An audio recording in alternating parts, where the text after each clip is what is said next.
Now, local news that matters. This is CBS 17 News. Good evening, and thank you so much for joining us tonight. I'm Maggie Newland. And I'm Nick Sturtevant. We saw a little bit of everything as the remnants of Ian wore through central North Carolina overnight. But the story continues to be the power outages and the cleanup from fallen debris and tree branches throughout the Triangle.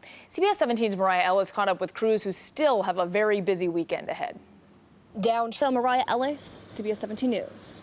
Thanks, Mariah. And Ian's remnants are out of here, but the potential of scammers looking to rip people off is still a threat tonight. Attorney General Josh Stein is urging everyone to be skeptical of anyone who comes to your home offering time-limited assistance. If you do reach an agreement for someone to do work on your property, get a written estimate and compare bids. One more piece of advice: never pay the entire amount up front. If you need to file a complaint, call the NC Department of Justice at 1-877-5-NO-SCAM. You can find that link to their website on the CBS 17 News app. Right now, there are just more than 36,000 power outages reported across the state. The bulk of those outages were reported in Wake and Guilford counties, but the numbers are dropping steadily as utility crews work to restore power. And the cleanup effort started early this morning after Ian brought heavy rain and strong winds to our area. Yeah, CBS 17's Dina Harley talked with power crews who are working to get all the lights back on here in the Triangle. Reporting in Raleigh, Dina Harley, CBS 17 News. The Johnson County Sheriff's Office is investigating a possible storm-related death. Deputies tell us a Clayton man died at his home on Trenberg Place about 7 this morning. Deputies say he went to his garage to check on his generator. A few hours later, his wife found him unconscious. Fire crews found extremely high carbon monoxide levels, and the man was pronounced dead. The incident is one of 4 possible storm-related deaths since yesterday, according to the governor's office.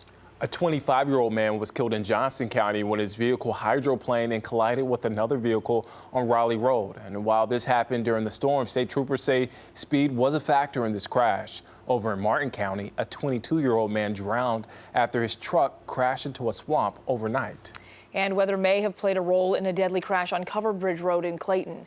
Police say Morgan Stuff lost control of her car near Brook Hill Drive and slammed into a tree. The 24-year-old was pronounced dead at the scene. Authorities say the death toll in the aftermath of Hurricane Ian, one of the strongest storms ever to hit the U.S., could be as high as 70. Yeah, as Chris Hoffman reports, rescuers continue searching for survivors among the Florida homes ruined by the massive storm. Chris Hoffman, CBS News, Northport, Florida.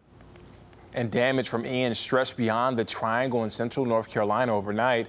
There were also multiple reports of downed trees in the Triad. You're looking at a fallen tree in Greensboro. This one fell in the backyard, covering the home's deck with limbs and damaging the gutter. The good news, however, no reports of injuries.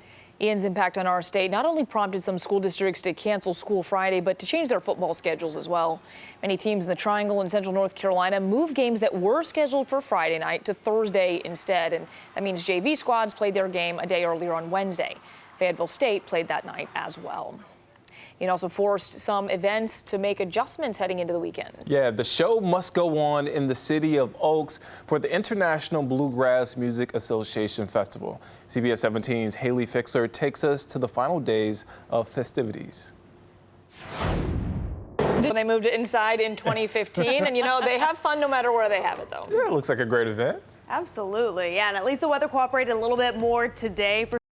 A fugitive on the run for close to a decade is in custody tonight. Brandon Lee Garris was wanted on multiple charges, including breaking and entering and trespassing. Well, deputies say he was found in the Fountain area, saying he'd been living and hiding out there for nearly 8 years. He is now being held in the Edgecombe County Jail. And Rocky Mount police tell us 2 teens have been arrested in connection with the shootout. Now, officers were alerted to shots fired on Marley Drive Friday. They found out that 18-year-old DeMonte Hyman and a 16-year-old fired shots at one another. There were no reports of injuries. A search warrant turned up 3 handguns and an automatic rifle. 2 of the pistols were reported stolen in Rocky Mount. Hyman and the 16-year-old are both charged with assault with a deadly weapon. The U.S. Supreme Court returns to session next week. And as CBS 17's Hannah Brandt reports, justices kickstart their new term with some decisions that will have major impacts. In Washington, I'm Hannah Brandt. A heads up for college students. The window is now open to begin filling out and sending in free applications for federal student aid.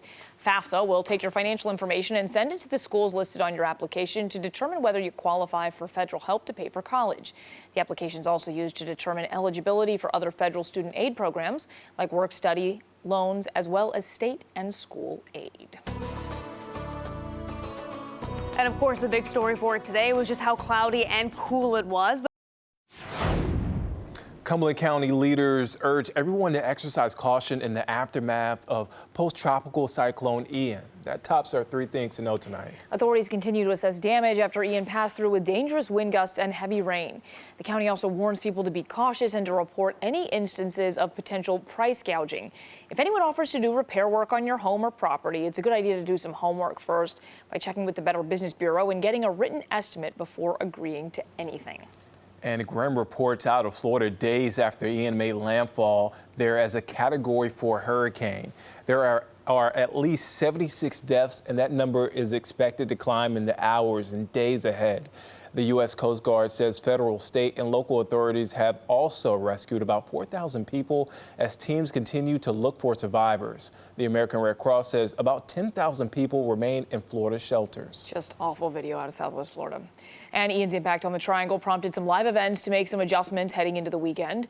Organizers of the International Bluegrass Music Association Festival decided to shift the final day of the event indoors to the Raleigh Convention Center. Organizers say next year's festival will also be held in Raleigh. And much of the rain, of course, was focused on Friday.